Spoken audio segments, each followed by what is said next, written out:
Un banquier sorcier proche à la retraite mange ses collègues de travail qui essayent de prendre sa place. Histoire mystique, deuxième partie est fin.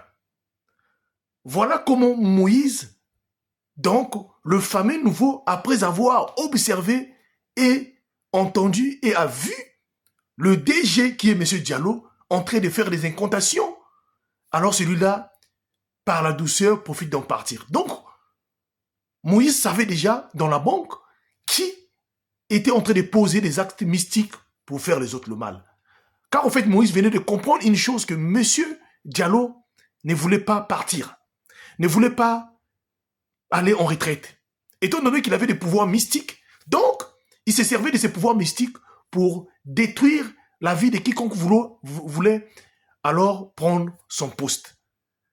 Étant donné que Moïse, lui aussi, il est en train d'avancer, donc monter, Moïse savait qu'un jour, on pouvait peut-être le proposer ou faire un test. Alors, il est resté calme. Donc, pendant plusieurs mois passés, voire années, M. Diallo était toujours là. Malgré sa retraite était déjà passée, mais comme on ne trouvait pas une personne pour remplacer, donc on avait tenu de laisser M. Diallo continuer de gérer la banque. Alors la banque fonctionnait comme ça, et de côté de M. Moïse, il continuait à travailler et de côté de faire des formations afin d'avoir un niveau très élevé, si un jour on pouvait le proposer. Et aussi, de l'autre côté, il n'avait pas arrêté la prière. Il continuait toujours à prier pour sa vie et la vie de ses collègues. Tout s'est passé très bien. Voilà.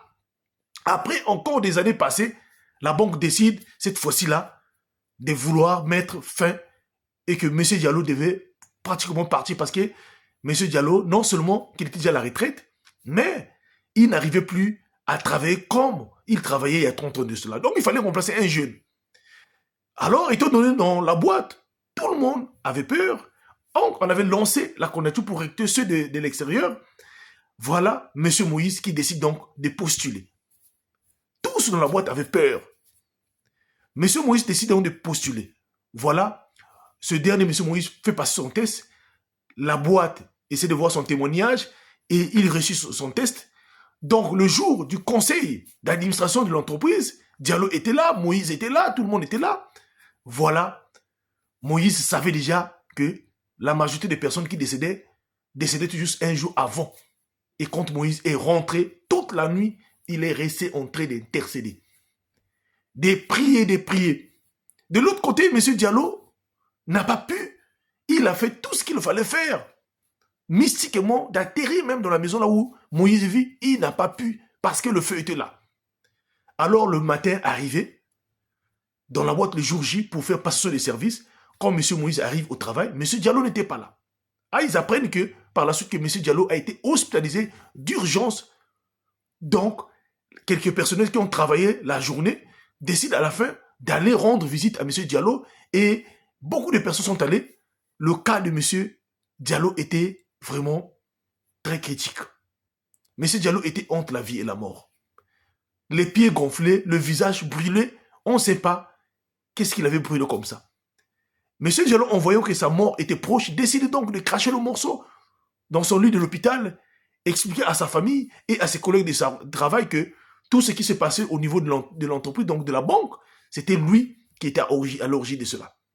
C'est lui, par ses pratiques mystiques, il ne voulait pas partir en retraite et chaque personne qui voulait se rapprocher de la boîte, de son poste, il le faisait manger dans sa sorcellerie.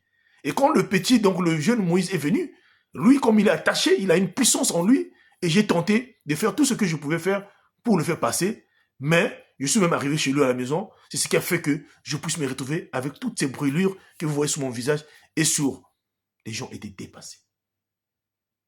Sauf que, en entendant cela, les collègues des services étaient déçus. Ils sont sortis de la salle avec du bruit, mais M. Diallo n'a pas survécu. Quelques heures après avoir fait sa confession, il meurt. Quand il meurt, lors de l'enterrement, aucun des membres de son travail n'a voulu mettre pied là-bas, vu ce qu'il avait fait aux autres. Et celui qui a pris son poste, qui a rempli son poste, c'est le fameux, celui qui était venu caissier. Ici, il est devenu directeur de la banque jusqu'à aujourd'hui-là. C'est pour vous dire quoi? Beaucoup de personnes, des vieilles personnes qui sont là, vous voyez, il a déjà l'âge de la retraite, mais il ne veut pas partir. Beaucoup utilisent parfois des pratiques mystiques. C'est pas parce qu'ils sont plus intelligents, non. Il y a parfois des jeunes qui sont là dans la boîte, qui ont vraiment des capacités à les remplacer, mais ces personnes ne veulent pas partir parce qu'ils ont des pouvoirs mystiques qu'ils utilisent, soit pour bloquer, soit pour dominer, ou pour faire du mal à d'autres personnes qui cherchent à véritablement prendre leur poste. Ils effrayent du point de vue physique et mystique. Et cela est une monnaie courante partout en Afrique, en Europe et partout. Quand vous vous retrouvez dans ce genre de situation, comme dans cette histoire-là, mettez-vous dans la prière et priez vraiment intensément. Et je pense que aucune personne peut gagner devant Dieu. Que Dieu nous bénisse. Partagez-moi cette histoire-là. C'était HPH, l'homme à plusieurs histoires. Je vous remercie.